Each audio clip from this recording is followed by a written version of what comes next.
Good morning, dear students. We have completed the first and the second units of the paper 6 of the fifth semester, Food and Industrial Microbiology.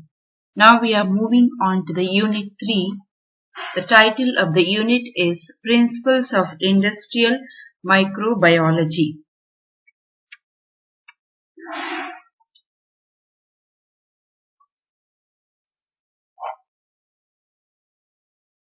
The major microorganisms used in industrial microbiology are yeast, molds, bacteria, and actinomycetes. The microorganisms suitable for an industrial process, they must be capable for growth, product formation in large-scale culture. It should produce spores or some other reproduction forms so that it can be easily inoculated into large fermenters. They must grow fastly and produce the desired product on a relatively short period of time. The microorganisms must be able to grow in a relatively inexperienced culture medium obtainable in large quantities. The microorganism should not be pathogenic, especially to humans or economically important animals or plants. That means the animals, the plants which are economically important for the human beings. So to that such of plants and animals, these microorganisms should not be pathogenic. And the next is the microorganism can easily be genetically engineered so that increased yields could be obtained. It's like the hybrid technology. So isolation of industrial microorganisms. The first step in developing producer strains, that means the strain which you want to produce, is the isolation of concerned microorganisms from their natural habitats. Natural habitats are nothing else the air, water, soil, all the microorganisms where they live, that is called as the natural habitats. These microorganisms can be obtained as pure cultures from organizations. There are some organizations which sell the pure cultures of different types of microorganisms. So we can get those pure cultures from these organizations which maintain culture collections. Example, American Type Culture Collection, Commonwealth Mycological Institute, England, Fermentation Research Institute. The industrial importance of microorganisms, Tokyo, Japan. So these are the some organizations where we could get the pure cultures. The major microorganisms which are used in industrial microbiology are, as I said before, yeast, molds, bacteria, and actinomycetes. These organisms occur virtually everywhere. Example, air, water, and soil. On the surface of plants and animals and their tissues also, you can see such type of microorganisms.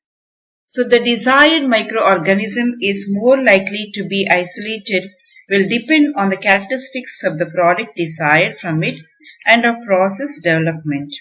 For example, if the object is to isolate a source of enzyme, that means you want to isolate a source of enzyme which can be withstand high temperatures, the obvious place to look will be hot water springs. A variety of complex isolation procedures have been developed, but no single method can reveal all the microorganisms present in a sample. For example, if you take the water, with one method you cannot just isolate or develop the microorganisms which are present in that water. So you need to put in different methods. So the single method cannot work it to isolate the microorganisms. Many different microorganisms can be isolated by using specialized enriched culture techniques. That means, for example, if I want a particular type of a microorganism, then in that enriched culture, I should add the nutrients which are favorable for the growth of that particular microorganism. Example, soil treatment. So it can be done UV radiation, air drying or heating at 70 to 120 degrees centigrade. Filtration or continuous percolation, washings from root system, treatment with detergents or alcohols. The selective inhibitors, that means the antimetabolites and antibiotics, etc. Nutritional variations, especially carbon and nitrogen sources, variations in pH, temperatures, aerations, etc.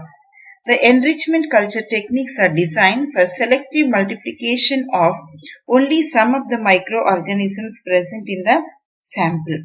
These approaches, however, take a long time. That means nearly they will take 20 to 40 days and they require considerable labor and money. The procedures for isolation of actinomycetes, algae, bacteria and fungi differ markedly and they usually utilize specialized media. The main isolation methods which used routinely for isolation from soil samples are as follows: sponging, dilution gradient plate, aerosol dilation, flotation, and differential centrifugation methods. Often these methods are used in conjunction with the enrichment culture technique.